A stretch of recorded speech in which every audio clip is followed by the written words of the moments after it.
these are some of the main takeaways from the first skills video.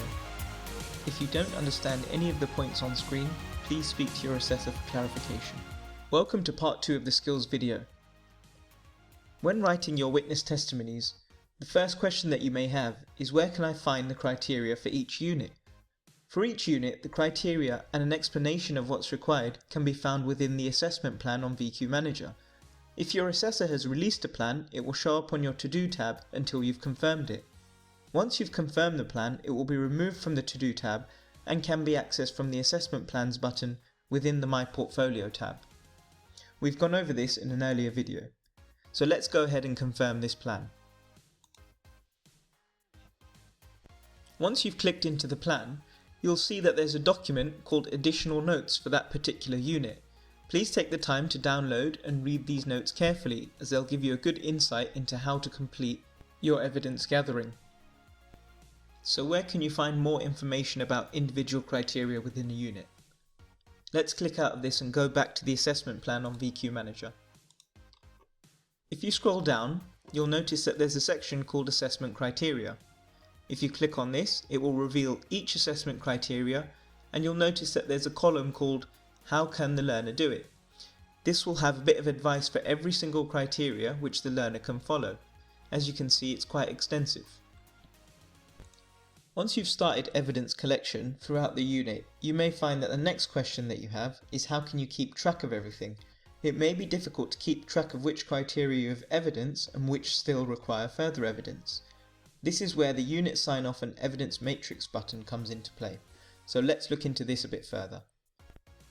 To access, click on the My Portfolio tab here at the top, and then click on the Unit Status, Evidence Matrix and Sign Off button. You'll notice that it brings up a list of all of the units, and on the side of each of these units there'll be a View button. Let's click into Unit 9 for an example learner to see what the evidence matrix looks like and to see how you can properly use it. There are 4 main columns that you need to familiarise yourself with.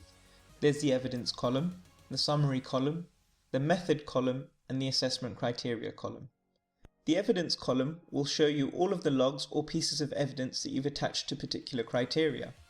In the summary, you'll see a title of that particular piece of evidence. So this evidence has a title of being able to receive a prescription. The method is the type of evidence.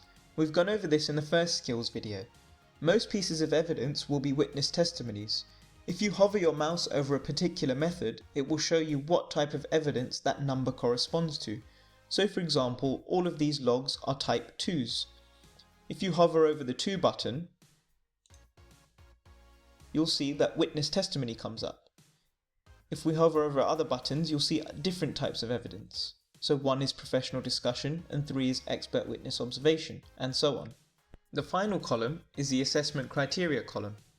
You'll note that if a criteria has been covered, it will have a tick next to it.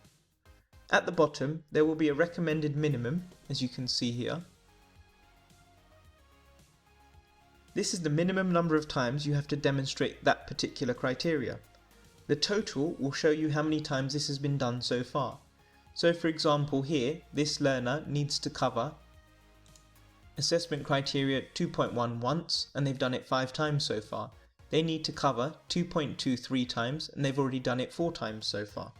Let's look at how we can use this information. So if we look at Learning Outcome 2 in particular, and this table, they have written 5 witness testimonies which you can see here. Evidence number 1, 2, 3, 4 and 5.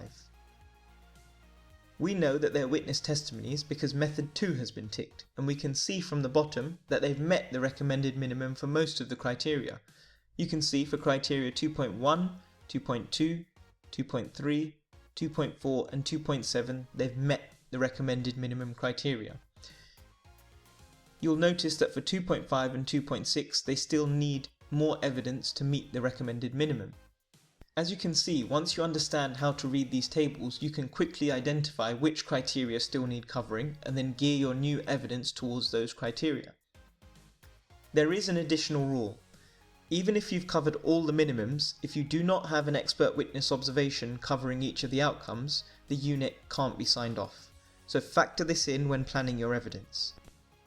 This learner has not submitted any expert witness observations, method 3, as you can see here, and therefore will not have passed the unit even if the remaining recommended minimums are met. That's all for this video.